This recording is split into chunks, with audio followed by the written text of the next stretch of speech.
नमस्कार, श्री स्वामी समर्थ। उद्या 21 मे 2026 वार गुरुवार आणि सर्वात महत्त्वाचं म्हणजे अधिक मासामध्ये आलेला अतिशय दुर्मिळ असा गुरुपुष्यामृत योग।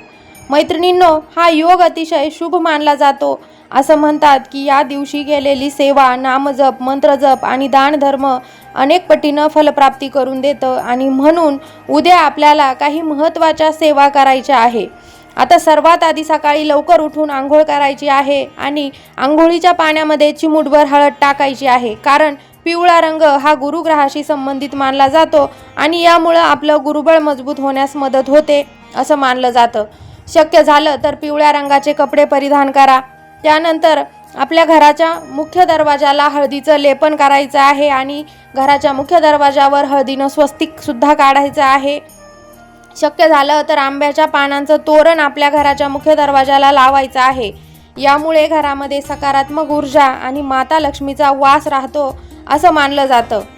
आता बघा, उद्या आपल्याला तुळशीची सेवा सुद्धा करायची आहे।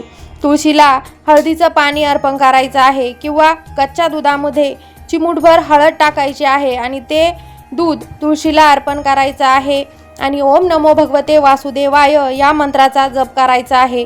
अधिक मासामध्ये तुळशीची सेवा अतिशय शुभ मानली जाते आणि तुळशीमध्ये माता लक्ष्मीचा वास असतो आणि माता लक्ष्मीला हळद ही अतिशय प्रिय आहे, म्हणून चिमूटभर हळद घातलेलं पाणी किंवा कच्चं दूध आपल्याला तुळशीला अर्पण करायचं आहे। आता यानंतर उद्या दिवसभरामध्ये आपल्याला गुरूंची सेवा करायची आहे।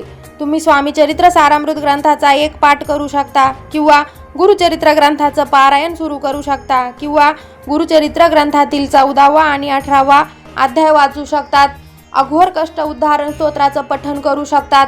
दत्तभावनीचं पठण तुम्ही करू शकतात।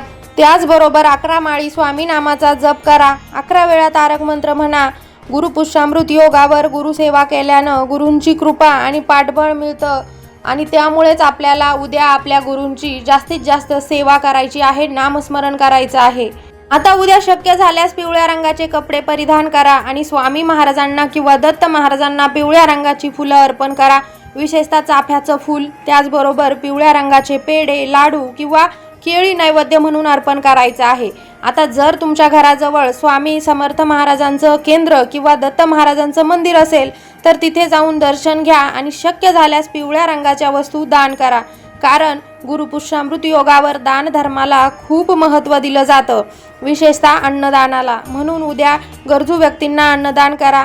खिचडी भात, फळं किंवा जे शक्य असेल ते दान करा।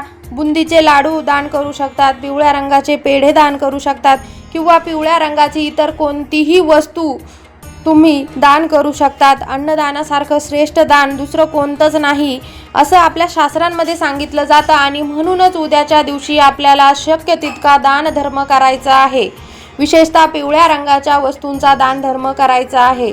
त्याचबरोबर उद्या आपल्याला गाईला हरभऱ्याची डाळ आणि गूळ खाऊ घालायचा आहे। आपल्या उजव्या तळहातावर डाळ आणि गूळ घ्यायचा आहे, गाईला खाऊ घालायचा आहे। आता गाय खात असताना अशा प्रकारे खाऊ घालायचा आहे की गायीनं आपला तळहात तिच्या जिभेनं चाटला पाहिजे। असं मानलं जातं की गायीमध्ये 33 कोटी देवी देवतांचा वास असतो आणि गुरुपुष्यामृत योगावर गायीची सेवा केल्यानं आपलं भाग्य उजळतं, कारण जेव्हा गाय आपला तळहात चाटत असते तेव्हा आपल्या हातावरील ज्या काही भाग्याच्या रेषा असतात त्या उजळत असतात। म्हणजेच आपल्या आयुष्यातील जी दुःख असतात, विघ्न असतात, संकट असतात ती गोमाता दूर करत असते आणि म्हणूनच उद्याच्या दिवशी आपल्याला गाईला हरभऱ्याची डाळ आणि गूळ खाऊ घालायचा आहे। आता ज्यांच्या घरामध्ये पैसा टिकत नाही, आर्थिक अडचणी आहे, कर्ज वाढलेलं आहे किंवा कुणाकडे तरी अडकलेले पैसे परत मिळत नाही, त्यांनी उद्या एक महत्त्वाचा उपाय नक्की करायचा आहे। आता त्यासाठी एक तांब्या घ्यायचा आहे, त्या तांब्यामध्ये पाणी घ्यायचं आहे आणि त्यामध्ये चिमूटभर हळद आणि थोडासा गूळ टाकायचा आहे आणि त्यानंतर केळीच्या झाडाजवळ शुद्ध गाईच्या तुपाचा दिवा लावायचा आहे। हळद, कुंकू, अक्षता अर्पण करायचे आहे आणि हे पाणी केळीच्या झाडाला अर्पण करायचं आहे। आता हळद, कुंकू, अक्षता अर्पण करून धूप दीप ओवाळून ओम नमो भगवते वासुदेवाय या मंत्राचा जप करायचा आहे। हा उपाय आर्थिक समस्यांसाठी अत्यंत प्रभावी मानला जातो। असं केल्याने अडकलेले पैसे परत मिळण्याचे मार्ग तयार होतात घरामध्ये बरकत येते, आर्थिक समस्या हळूहळू कमी होतात आणि जो काही पैसा आपल्या घरामध्ये येतो तो टिकून राहतो. आणि म्हणून उद्या गुरुपुष्यामृत योगावर आपल्याला हा एक उपाय केळीच्या झाडाजवळ नक्की करायचा आहे. त्याचबरोबर उद्या आपल्या देवघरामध्ये शुद्ध गाईच्या तुपाचा दिवा नक्की लावा.